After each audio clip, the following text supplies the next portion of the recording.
Nah, kembali di Breaking News Kompas TV, kita masih menantikan menjelang sidang lanjutan dari kasus rencana pembunuhan Brigadir Yosua Huta Barat.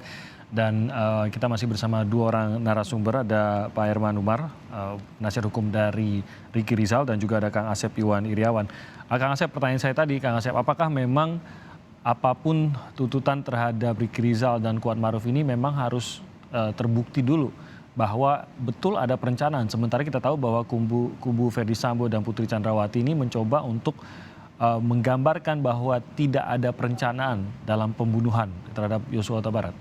Ya, yang pertama tim bahwa dakwaan jaksa kan dituduh perencanaan pembunuhan. Sudah barang tentu jaksa harus membuktikan dakwaannya. Nah, hari ini sudah barang tentu juga ya Ricky akan menjelaskan latar belakang dari mulai ada kejadian di Magelang dalam perjalanan, masalah pistol di dashboard, masalah kejadian. Ya, kejadian kan Ricky mengatakan jongkok, tidak mendengar tembak, tidak mendengar dihajar misalkan. Nah, itu harus dibuktikan bagaimana itu meyakinkan hakim bahwa hari ini Ricky menjelaskan itu. Dan sejauh mana keterangan Ricky sebagai terdakwa meyakinkan hakim. Hakim akan menyesuaikan dengan keterangan-keterangan saksi lainnya. Ya mudah-mudahan hakim yakin dengan keterangan dari Ricky gitu kan. Kalau keterangan Ricky yakin dan salah satu unsur tidak terbukti ya bebas. Tapi kalau misalkan ternyata tidak bisa meyakinkan hakim dan bisa meyakinkan yang dibuktikan jaksa, ya nggak bebas. Itu aja pilihannya. Jadi sekarang keterangan bagaimana Ricky yang meyakinkan hakim ya dari mulai Magelang sampai peristiwa yang terjadi itu yang harus didengar gitu kan. Tapi saya pikir di KUHP sekali yang penting di KUHP ada 189 ayat 3 keterangan terdakwa berlaku bagi dirinya sendiri.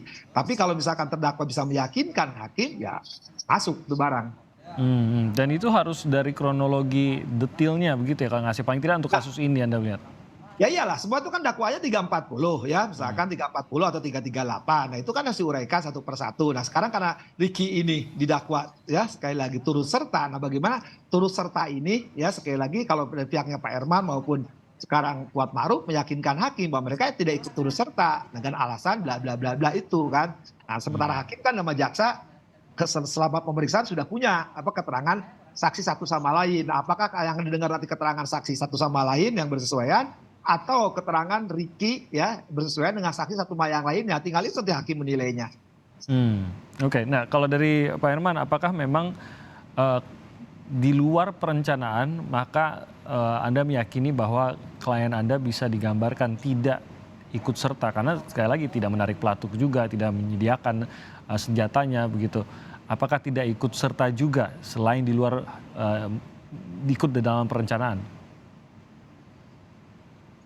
Oh iya Pak, jadi ya turut serta itu salah satu bagiannya perencanaan Pak. Perencanaan itu yang pada saat disampaikan dia tidak bersedia, dia sudah menolak.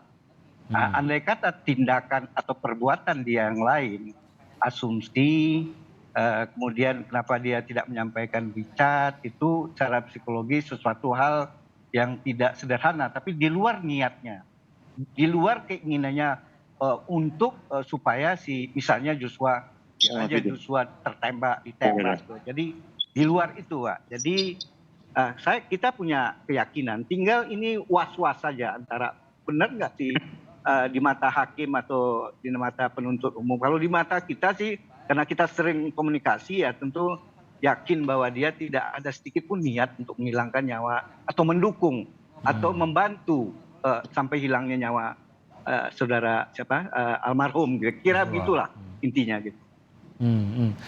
Berarti apakah kalau dari klien Anda sendiri apakah mempercayai melihat step-step yang ada, kronologi yang terjadi maupun ya apa yang dilakukan oleh Ferdy Sambo sejauh yang diketahui oleh klien Anda? Kalau Ferdy Sambo kan ada juga waktu yang dia tidak tahu apa yang dia bicarakan detail dengan siapa Richard. Dia tidak tahu dan begitu juga apa laporan Ibu PC kepada kejadian di Magelang.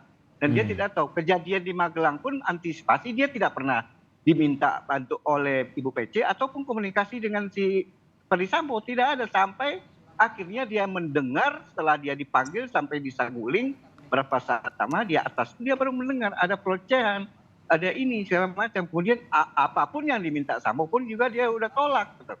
Yang dia kerjakan cuma hanya perintah tolong panggil Richard. Karena apa? Karena di mata dia masih anak buah. Mungkin dia menolak dan dia belum nggak punya kemampuan mencegah karena dia Karena ini di dalam batinnya juga toh mungkin diklarifikasi, mudah-mudahan ada jalan lain, mudah-mudahan berhenti. Kan itu harapan dia gitu. Tapi di luar itu dan dia tidak tahu apa yang dibicarakan Sambo detail di mana mau lakukan, karena waktu sama dia tidak ada akan ditembak di rumah Duren 3 atau di mana gitu, atau bersama-sama mengeroyok Joshua misalnya, tidak ada. Jadi berarti tidak ada kesepakatan atau perundingan yang diakui atau ditindaklanjuti atau didengar oleh si Ricky Rizal selanjutnya, sehingga dia tidak, waktu dipanggil ke Duren 3 dia merasa mengantar PCR, mengantar kemudian kan sampai turun di bawah udah langsung dipanggil Sambo, ketemu Kuat, ketemu Richard, katanya panggil suruh masuk ke dalam kan si Ricky sama si Joshua. Nah itu kan boleh dibilang kapan dia punya berpikir normal untuk apa yang akan dilakukan, yang ya itu sulit waktunya kayak gitu ya. Kemudian udah melihat masuk ke dalam, udah kejadian dia udah melihat bilang jongkok udah menembak gitu kan. Kemudian dia dengar ada entah kalau dia merasa seolah HT, tapi kalau menurut Romer bukan HT. Dia teriak, memang teriak ada apa bang, setelah bunyi pistol, tapi dia larinya keluar, dia kira senjata kejadian di luar. Nah itu yang membuat Ricky berbalik keluar. Ia sebenarnya batinnya pengen ada yang masuk nih, supaya ada dukungan mental yang bagi kejadian supaya dilihat Romer, tapi ternyata Romer nggak kelihatan karena dia lari keluar, dia berbalik arah lagi ke dalam gitu. Jadi kalau penembakan dia lihat si Ferdy Sambo mendekat ke Maya juga dia lihat, cuma pada saat itu aja yang saya kira dispute ya, bahwa dia tidak melihat Sambo menembak Joshua, tapi yang dilihat berbalik lagi itu adalah itu bisa saja pada saat dia berbalik arah itu mungkin Sambo bisa aja menembak, kan hitungan detik itu satu dua peluru kan cepat banget kan kalau tembakan itu. Jadi begitu Pak. Oke.